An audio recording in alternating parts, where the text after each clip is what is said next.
వి gold trusted gold buyers. మీరు తాకట్టు పెట్టిన బంగారాన్ని విడిపించి ఈ రోజు ఉన్న మార్కెట్ ధరకు కొనబడును.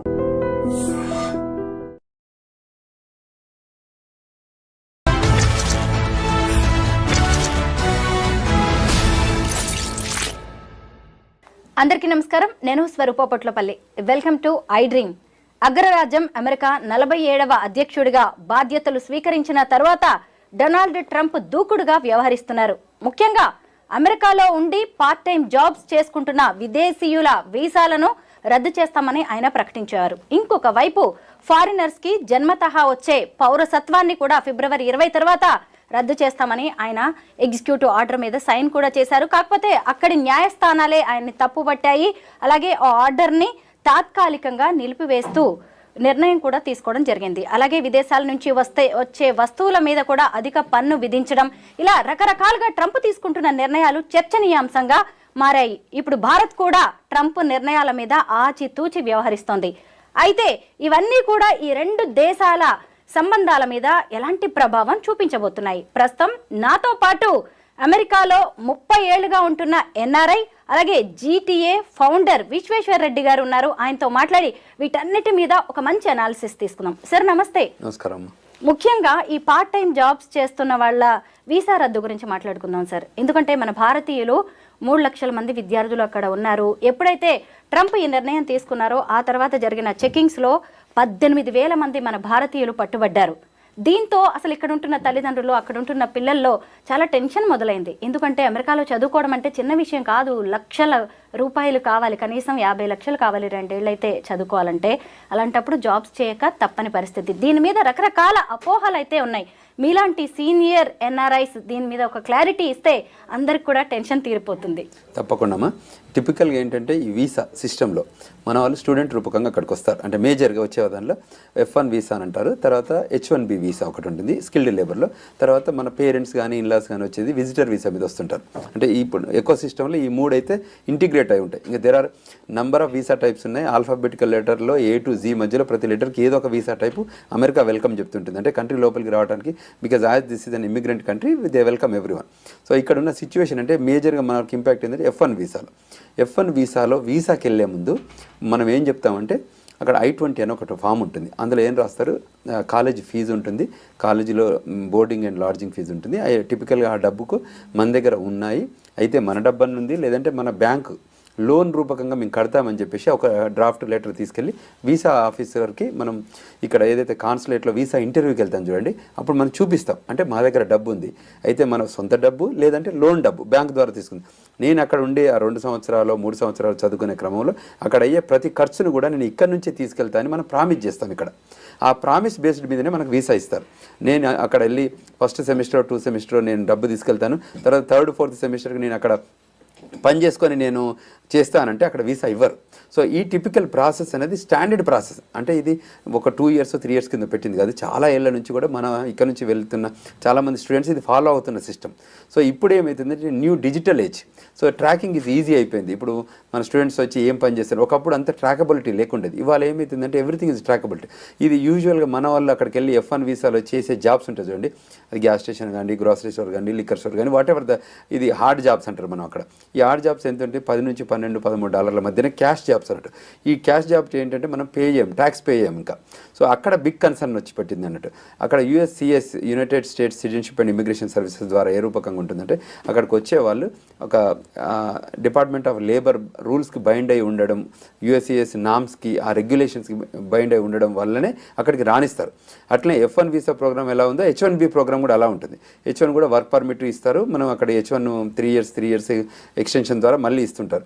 సో ఈ రెండిట్లలో కూడా ఇప్పుడు ఇమీడియట్ ఇంపాక్ట్ ఎవరు ఆలోచిస్తున్నారంటే మన స్టూడెంట్స్.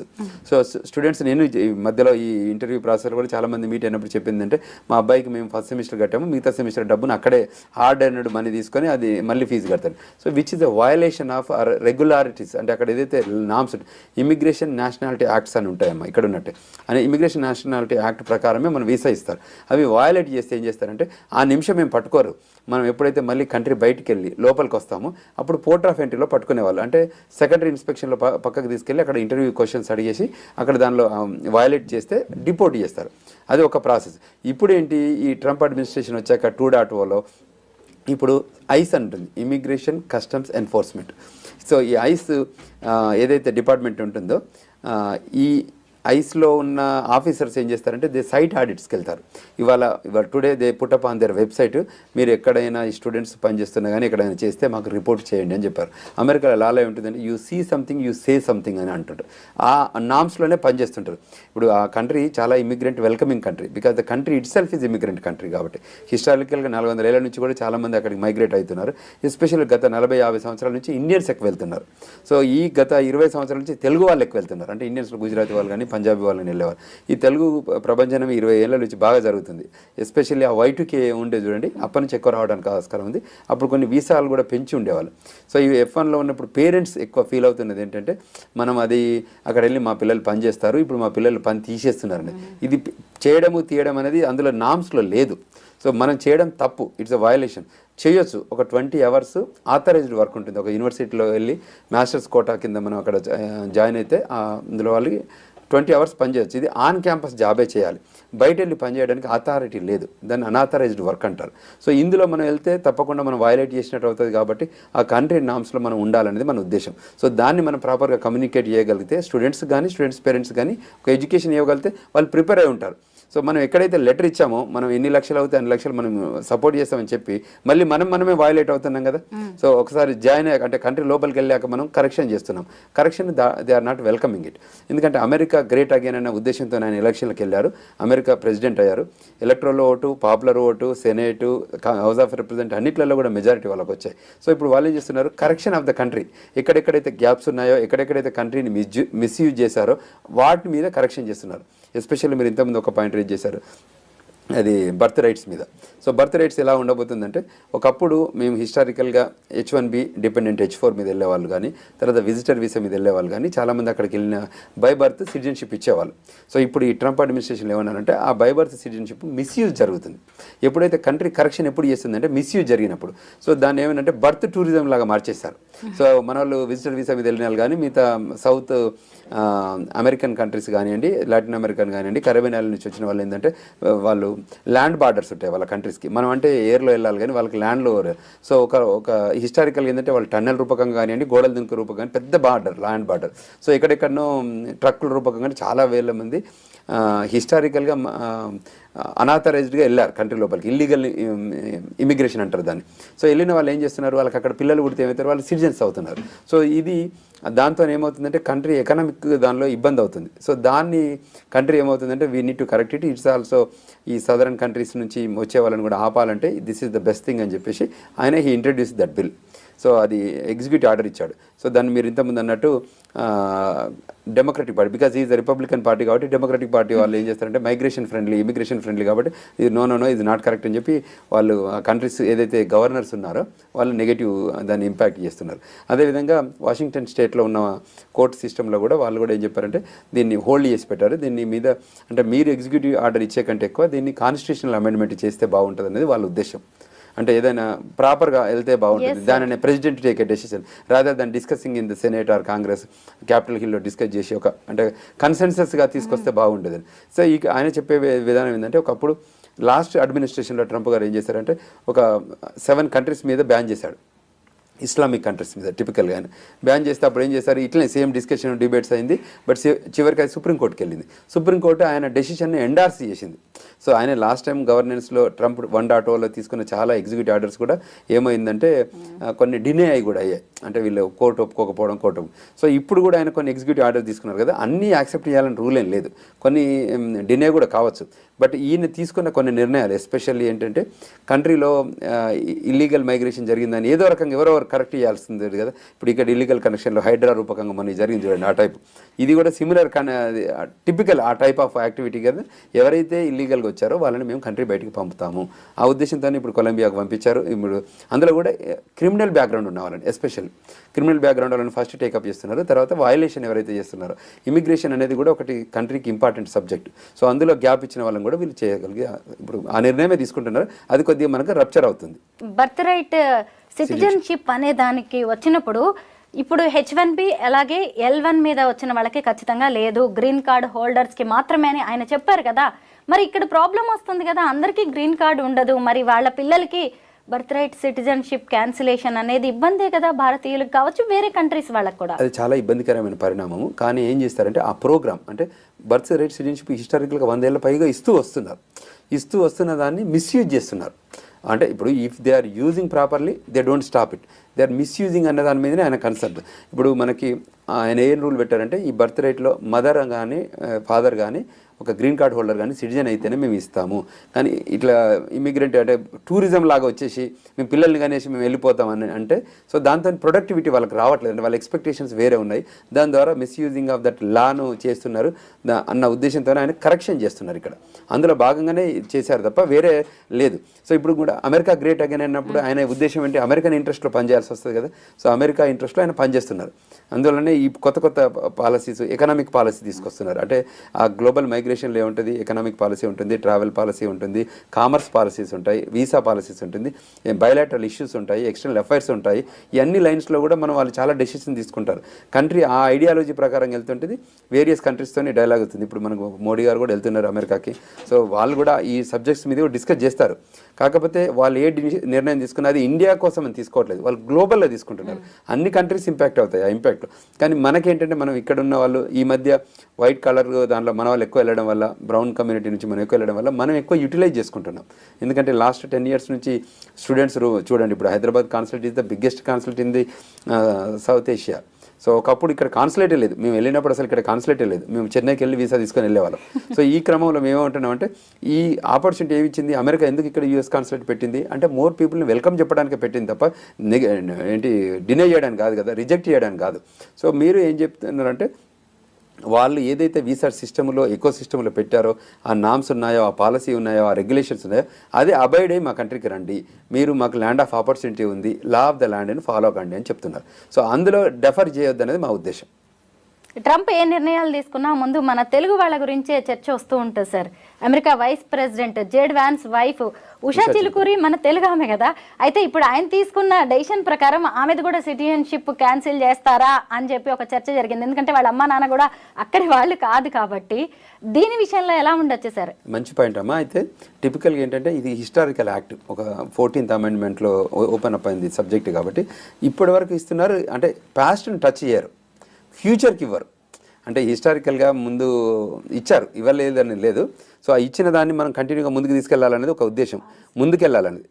సో ఇప్పుడు ముందు నుంచి వెళ్ళటానికి కోసం ఉన్న యాక్టివిటీ మీద మనం కన్సర్న్, అంటే 19 తర్వాత పుట్టబోయే పిల్లలకి తప్ప ఇప్పుడు పుట్టిన వాళ్ళు కానీ ప్రీవియస్గా ఇప్పుడు ఉషా గారు సో బై బర్త్ సిటిజన్షిప్ ద్వారానే వచ్చింది ఆమెకు కూడా.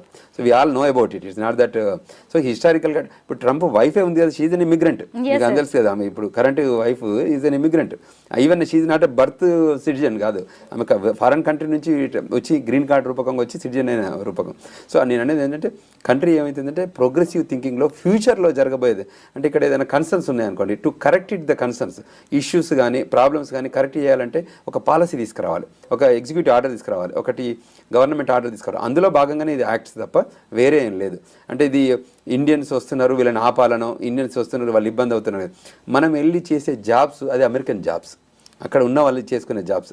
అమెరికన్ జాబ్స్ను వదిలి మనం వద్దంటున్నాం కాబట్టి ఆ లైన్లో వెళ్తున్నాం. ఆ జాబ్స్ని మనం తీసుకోవద్దు. మనం తీసుకునే జాబ్స్ H1 మీద వెళ్ళే జాబులు $100,000 ఉంటాయి, $60,000 ఉంటాయి. ఆ జాబుల కోసం పరిచయాలు ప్రాపర్ ఎడ్యుకేషన్ చేసుకున్నాం అనుకోండి, మంచి జాబ్స్ వస్తాయి. మనం ఎడ్యుకేషన్ పక్కకు పెట్టి ఈ హార్డ్ జాబ్స్ ఎందుకు చేయడం, మనం చేయొద్దు ఇవి. అవి మేము urging to all the students కానీ పేరెంట్స్ కానీ చెప్పేది ఏంటంటే మీ పిల్లలకి చదువుకోవడానికి మీరు ఏదైతే ప్రామిస్ చేసి లెటర్ ఇచ్చారో, మా దగ్గర డబ్బు ఉందని కానీ లేకపోతే బ్యాంక్ లోన్ ద్వారా చదివిస్తామన్నారో, కోర్స్ కంప్లీట్ అయ్యే దాకా మీరు సపోర్ట్ చేయండి, పిల్లల్ని ఎడ్యుకేట్ చేయమండి, మంచి స్కిల్ తీసుకోమండి, మంచి జాబ్ H1లో మంచి $100,000 తీసుకోండి. $10 వచ్చే జాబ్ 2,000 $20,000 ఉంటుంది, అంతే $20,000 ఉంటుంది. Why you need to do this $20,000 job, you need to do 100,000 which is the skilled labour job. హిస్టారికల్గా మేమన్నీ ఆ లైన్లోనే చేసుకుంటూ వచ్చాం. ఇప్పుడు ఇట్లా షార్ట్కట్లో వెళ్ళలేదు. షార్ట్కట్లో వెళ్ళే వాళ్ళకి కరెక్షన్ ఉంటుంది. ఎస్పెషల్లీ ఇప్పుడు ఏంటంటే డిజిటల్ ఏజ్ అండి, ట్రాకింగ్ ఈజ్ ఈజీ. సో ఈ ఈజీ టైంలో మనం తప్పించుకోవడానికి ఛాన్సే లేదు. ఇప్పుడు నిన్న కూడా మాకు 2-3 కేసులు వచ్చాయి, 2-3 కూడా డిపోర్టేషన్ కేసెస్. సో వెనకకు వచ్చారు వాళ్ళందరూ. పోర్ట్ ఆఫ్ ఎంట్రీలో CBP ఆఫీసర్ ఇంటర్వ్యూ చేస్తారు. ఆ ఇంటర్వ్యూలో ఫెయిల్ అయితే వాళ్ళందరికీ ఈ ఇమిగ్రేషన్ నేషనల్ యాక్ట్ ప్రకారం రూల్స్ వయలేట్ చేశారు కాబట్టి మిమ్మల్ని అడ్మిషన్ ఇన్అడ్మిసిబుల్గా చేస్తున్నాము, మీరు విత్డ్రా చేసుకోమని చెప్పేసి కంట్రీకి పంపిస్తున్నారు.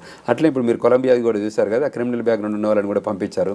సో ఇప్పుడు ఇంకా ఫ్యూచర్లో కూడా there is more audits, more site audits, more ఈ ఐస్ వాళ్ళు వెళ్ళి ఈ డిఫరెంట్ లొకేషన్స్కి వెళ్ళి వాళ్ళని పంపించేస్తుంటారు. ఇది కంటిన్యూస్ ప్రాసెస్. ట్రంప్ అడ్మినిస్ట్రేషన్ ఉన్న నెక్స్ట్ 4 years కూడా ఆయన డైనమిక్గా చేంజెస్ చేస్తారు. ఆయన ఒక కొత్త విషయం ఏంటంటే, మీకు తెలిసి ఆయన అమెరికన్ సిటిజన్స్కి ట్యాక్స్ తీద్దామని కూడా ఆలోచనలో ఉన్నారు. అది చాలా బిగ్ అసెట్ ఫర్ ఇది. దాని తర్వాత ఎన్ని రిపర్కేషన్స్ వస్తాయి, ఎకనామిక్ పాలసీ ఎలా ఉండబోతుంది, ఇవన్నీ కూడా డిస్కషన్ పాయింట్స్. అక్కడ సిటిజన్స్ కేమో ట్యాక్స్ తీసేద్దాం అనుకుంటున్నారు, మరి వేరే దేశాల నుంచి వచ్చే ఇంపోర్ట్స్ మీద అధిక పన్నులు వేస్తున్నారు సార్. అది వాళ్ళు ఏమంటారు, ఈ పాలసీ తీసి దాని మీద పన్ను వేసి, ఎందుకంటే మా కంట్రీకి వచ్చే దిగుమతులు కానీ ఎగుమతులు దానిలో కూడా తీసుకోవడం వల్ల బెనిఫిట్. ఇప్పుడు ఎకనామిక్ పాలసీ కూడా ఒక 100 ఏళ్ల కింద ఉన్న ఎకనామిక్ పాలసీ ఇప్పుడు ఉండదు, ఫ్యూచర్లో కూడా మళ్ళీ మారుతుంది, మళ్ళీ 100 yearsలో మళ్ళీ సో ఈయన మాత్రం చాలా డైనమిక్గా. మీకు తెలుసు Donald Trump is not a politician, is a business man, is a shrewd business man. ఏమంటుంటాం టిపికల్గా shrewd business man, crooked politicians అంటాం. ఆ లైన్లో ఆయన థింక్ చేస్తుంటాడు తప్ప ఆయనకి ఏంటంటే what is the best interest. America is always there is no free lunch in America అంటుంటాం. టిపికల్గా ప్రతిదీ బిజినెస్ బిజినెస్ బిజినెస్. అక్కడికి వచ్చే వాళ్ళు తప్పకుండా 40 hours పని చేస్తేనే అక్కడ లివ్ చేయగలుగుతాం. మేము చారిటీకో రిలాక్స్గా వెళ్తామంటే అది వెల్కమింగ్ ఉండదు. సో అంచేత ఆ లైన్లోనే ఆయన థింక్ చేస్తారు. ఆయన ఎంబడి ఇంకో 3 ఆడారు ఇప్పుడు, అంటే ఇంకో 2 ఎవరు, ఎలాన్ మస్క్ ఆడారు, వివేక్ రామస్వామి, వాళ్ళు కూడా they are shrewd business mens. So అంచేత ఆ లైన్లోనే మనం బాగా ప్లాన్ చేసుకొని వెళ్ళగలిగితే we can achieve more things అనేది ఒక ఐడియాలజీ.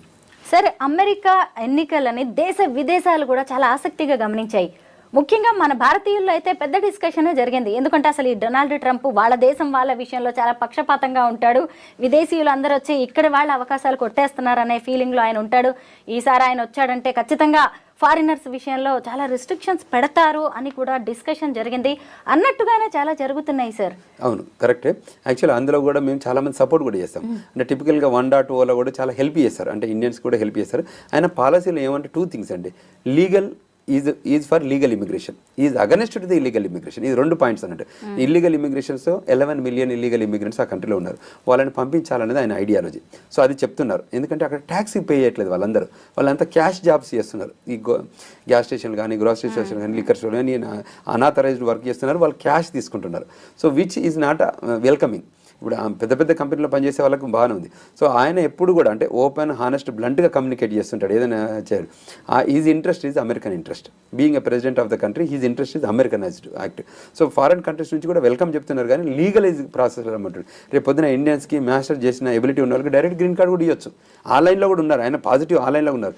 లాస్ట్ టైం కూడా మనకు 2 years 3 years బ్యాక్ ఉంది, మన పోస్ట్ పాండమిక్ రిసెషన్ వచ్చిన తర్వాత, ప్రీ పాండమిక్ అప్పుడు కూడా బైడెన్ అడ్మినిస్ట్రేషన్లో కూడా చాలా ఇష్యూస్ వచ్చాయి. వాటిని కూడా అడ్రస్ చేసుకునే క్యాపబిలిటీస్ కూడా మన దగ్గర ఉండేది. సో వీళ్ళు చేయలేకపోయారు, డెమోక్రటిక్ పార్టీ డెలివరబుల్ చేయలేకపోయింది కాబట్టి రిపబ్లికన్ పార్టీ మళ్ళీ వచ్చింది. సో అందులో ట్రంప్ అందరికీ తెలుసు ఆయన ఎటువంటి యాటిట్యూడ్ ఉంటుంది, ఎటువంటి బిహేవియర్ ఉంటుంది. 4 ఏళ్ళు చూసాం కూడా. తర్వాత ఆయన ఓన్ రిపబ్లికన్ పార్టీలో కూడా చాలా మందిని హైర్ చేశాడు, ఫైర్ కూడా చేశాడు. సో ఇన్ దట్ లైన్స్లో ఆ ఆపర్చునిటీస్ కూడా ఉన్నాయన్న ఉద్దేశంతోనే మేము ఇప్పుడు కనెక్ట్ చేస్తున్నాం. సో మేము కూడా ఇక్కడ ఇష్యూస్ ఉన్నాయనుకోండి, మేము కూడా గ్లోబల్లో మైగ్రేషన్ చూస్తుంటాం కాబట్టి ఏం చేస్తుంటామంటే సెనేటర్తో కానీ, కాంగ్రెస్మెన్తో కానీ, వైట్ హౌస్తో కానీ, క్యాపిటల్ హిల్తో కానీ, FBI కానీ, పెంటగాన్తో కానీ we're in line with them. So వాటితో మేము కనెక్ట్ అయ్యి వాళ్ళ గైడెన్స్ తీసుకుంటుంటాం, వాళ్ళకి ఎడ్యుకేట్ చేస్తుంటాం, వాళ్ళకి పబ్లిక్ పాలసీ కానీ, ఎక్స్టర్నల్ ఎఫర్ట్స్తో కానివ్వండి, గవర్నమెంట్ రిలేషన్స్తో కానివ్వండి, మేము ఎంగేజ్ అయి ఉంటాం అక్కడ. ఎందుకంటే we're ambassadors for India. We migrated there, we are connected there, we became an Indian ambassador in that country. ఇట్లే వేరియస్గా కూడా చాలా కంట్రీస్లో కూడా మైగ్రేషన్ జరుగుతుంది. ఇప్పుడు మేము కూడా ఇష్యూస్ వచ్చాయనుకోండి, మేము ఏమంటున్నాం, మన లా ఫర్మ్ ఉంది, రండి క్వశ్చన్ అండ్ ఆన్సర్స్ తీసుకోండి, గైడెన్స్ తీసుకోండి. మేము DC వేదికగా ఉంటాం. That DC is the political capital of the world, where there so much things happens there. So మీరు ప్రాపర్ గైడెన్స్, నాలెడ్జ్ తీసుకుంటే, మీకు ఎడ్యుకేట్ అవుతే, మీరు ఫాలో అయితే, law of the land rules follow అయితే మీరు మంచిగా సెటిల్ కావచ్చు. ఇవాళ మేము విజిటర్ వీసా మీద నుంచి వస్తారు, F1 వీసా వస్తారు, H1 మీద వస్తారు, 140 చేసుకుంటారు, 485 చేసుకుంటారు, గ్రీన్ కార్డ్ వస్తుంది, సిటిజన్షిప్, న్యాచురలైజేషన్ సిటిజన్షిప్ తీసుకుంటారు. అక్కడ పుట్టిన పిల్లలకు కూడా సిటిజన్షిప్ వస్తుంది. మీకు గ్రీన్ కార్డులో ఉన్నప్పుడు మీ పుట్టే పిల్లలకి మళ్ళీ ఇబ్బంది ఏం లేదు, వాళ్ళు సిటిజన్సే. తర్వాత ఒక పేరెంట్ ఆర్ అంటే one of the parent can have a green card or citizenship ఉంటే కూడా మళ్ళీ సిటిజన్సే. Only thing is non immigrant intent ఉన్న వాళ్ళు, ఏలియన్స్ ఉన్న వాళ్ళు ఎవరైతే ఉన్నారో వాళ్ళకే మేము కన్సర్న్ చూపిస్తున్నాం అనేది ట్రంప్ గారి ఆలోచన విధానం. సో ఆ లైన్లో, ఇన్ లైన్లో ఉండగలిగితే వీఆర్ ఆల్ గుడ్, దానిలో ఇష్యూ ఏం లేదు. మేము చెప్తున్నది ఏంటంటే, మన గ్లోబల్ తెలంగాణ నుంచి కానివ్వండి, మన ఇమిగ్రేషన్ లా ఫర్మ్ నుంచి కానివ్వండి, we guide them, we educate them, we counsel them, we give good knowledge to them so that they can act accordingly following the law of the land. Donald Trump తీసుకున్న ప్రతి నిర్ణయంలో ఉన్న మైనస్ల గురించి అందరు మాట్లాడుతున్నారు sir. భారతీయులకి plus అయ్యే నిర్ణయాలు ఆయన ఏమైనా తీసుకున్నారా? చాలా నిర్ణయాలు ఉన్నాయి. లాస్ట్ టైం అడ్మినిస్ట్రేషన్లో కూడా వాళ్ళు పీపీపీ లోన్ ఇచ్చారు. చాలామంది ఐటీ కంపెనీ ఓనర్స్ కూడా మన వాళ్ళు బెనిఫిట్ అయ్యారు దాని రూపకంగా. తర్వాత స్పిల్ ఓవర్డ్ వీసాలను కూడా ఓపెన్ చేశారు. EB1, EB2, EB3లో కూడా 2015 దాకా కూడా ప్రయారిటీ డేట్ని తీసుకొచ్చారు. చాలామందికి గ్రీన్ కార్డులు వచ్చాయి ఆయన అడ్మినిస్ట్రేషన్ టైంలో. అంటే ఆ పాలసీతోనే కాకుండా కానీ స్పిల్ ఓవర్ రూపకం కూడా ఆ గ్రీన్ కార్డులు వచ్చాయి. సో అటువంటి ఐడియాలజీ కూడా మనకు అడ్వాంటేజ్ అయింది. సో ఇప్పుడు కూడా ఏమిటంటే ఇండియన్స్ అంటే దే లైక్. ఇప్పుడు మోడీకి ఉన్న ట్రంప్కి మధ్యన సౌహృదమైన రిలేషన్స్ ఉన్నాయి. సో తర్వాత ఇండియా మీద వాళ్ళకి లేదు, ఇండియన్స్ మీద ఆయన రెస్పెక్ట్ ఉంది. Because hard working people, loyal to the country, they are more organised, డిసిప్లిన్గా ఉంటారు అనేది ఒక పాలసీ రూపకంగా ఉంది. సో అది హిస్టారికల్గా అంటే నాట్ ఇండియన్స్ ఇవ్వాలని కాదు, అందులో ఆయనే ప్రోగా ఉంటారు. ఏదైనా ఇండియన్ స్పెసిఫిక్గా ఇష్యూ ఉంటే దెన్ గవర్నమెంట్ ఆఫ్ ఇండియా కూడా ఇన్వాల్వ్ అవుతుంది, ఎక్స్టర్నల్ అఫైర్స్ మినిస్ట్రీ కూడా ఇన్వాల్వ్ అవుతుంది, డిపార్ట్మెంట్ ఆఫ్ స్టేట్ రెండు టాక్ చేస్తారు, దాని సొల్యూషన్ ప్రొవైడ్ చేస్తారు. సో అంచేత మనకి ఇండియా వాళ్ళు ఏదైనా కూడా అంటే American point of view and Indian counter point of వ్యూలో వీళ్ళ ఎక్స్టర్నల్ అఫైర్స్ దాని మీద కూడా they will have a dialogue. Every time మంచి డైలాగ్ అవుతుంది. దే విల్ డెలివర్ దస్. ఇక్కడ కన్సర్న్స్ ఉంటే అడ్రస్ చేసుకుంటారు. సో అందులో ఇష్యూస్ ఏం లేవు. Thank you so much sir. ఎందుకంటే ట్రంప్ డెసిషన్స్కి సంబంధించి అందరిలో చాలా భయాలు అయితే ఉన్నాయి. వాటన్నిటిని కూడా పోగొట్టడానికి ఖచ్చితంగా మీ ఇంటర్వ్యూ హెల్ప్ అవుతుందని అనుకుంటున్నాను. Thank you so much once again. Thank you very much. నాకు ఆపర్చునిటీ ఇచ్చి iDream ద్వారా ఇప్పుడు ఎడ్యుకేషన్ ఇస్తున్నారు. ఇది గ్రేటెస్ట్ అసెట్. ఎందుకంటే అవేర్నెస్ ఇవ్వడం ఇంపార్టెంట్. వాళ్ళందరినీ పేరెంట్స్ని కూడా వెల్కమ్ చెప్తున్నాము, ఈ స్టూడెంట్స్ని కూడా ఇప్పుడు కూడా రమ్మంటున్నాం. ఇంకా మనకి వీసాలో ఇస్తున్నారు. మన హైదరాబాద్ కాన్సులేట్ ఉంది. తర్వాత H1B ప్రోగ్రామ్ కింద కూడా 65,000 F1 వీసా వాళ్ళకి ఇస్తున్నారు, 20,000 F1 వాళ్ళకి ఇస్తున్నారు, రెగ్యులర్ కోటా 65 ఇస్తున్నారు, 85,000 H1s ఎవ్రీ ఇయర్ ఇస్తున్నారు. సో అందులో కూడా మెజారిటీ మన వాళ్ళే బెనిఫిట్ అవుతున్నారు. సో అంచేత ప్రాపర్గా యూటిలైజ్ చేసుకోండి, రండి, గైడెన్స్ తీసుకోండి, అమెరికాలో సెటిల్ కాండి, మళ్ళీ మరి giving back to the society. అంటే మళ్ళీ మనం ఎక్కడైతే పుట్టిన గడ్డకు కూడా మళ్ళీ మనం వెనుకకు వచ్చి మనం బ్రెయిన్ గెయినే కాకుండా రివర్స్ గెయిన్ కూడా ఇవ్వాలి, అంటే లూజింగ్ కాకుండా అక్కడ మళ్ళీ పెట్టాలనేది మా ఉద్దేశం. దానికోసం మేము పనిచేస్తాం. ట్రంప్ డెసిషన్స్ వల్ల ఏదో జరిగిపోతుందని అందరూ భయపడాల్సిన అవసరం ఏం లేదు. చక్కగా రండి, చదువుకోండి, ఉద్యోగాలు చేయండి, అలాగే అక్కడి సొసైటీకి తిరిగి ఇవ్వండి అని విశ్వేశ్వరరెడ్డి సార్ చెప్తున్నారు. అయితే మీరెవరూ భయపడాల్సింది ఏం లేదు. ఎప్పట్లాగే చక్కగా మళ్ళీ భారత్ అలాగే అమెరికా సంబంధాలు ఎప్పట్లాగే నడుస్తాయి. భయపడాల్సిన అవసరం ఏం లేదు. Thank you so much sir. Thank you very much.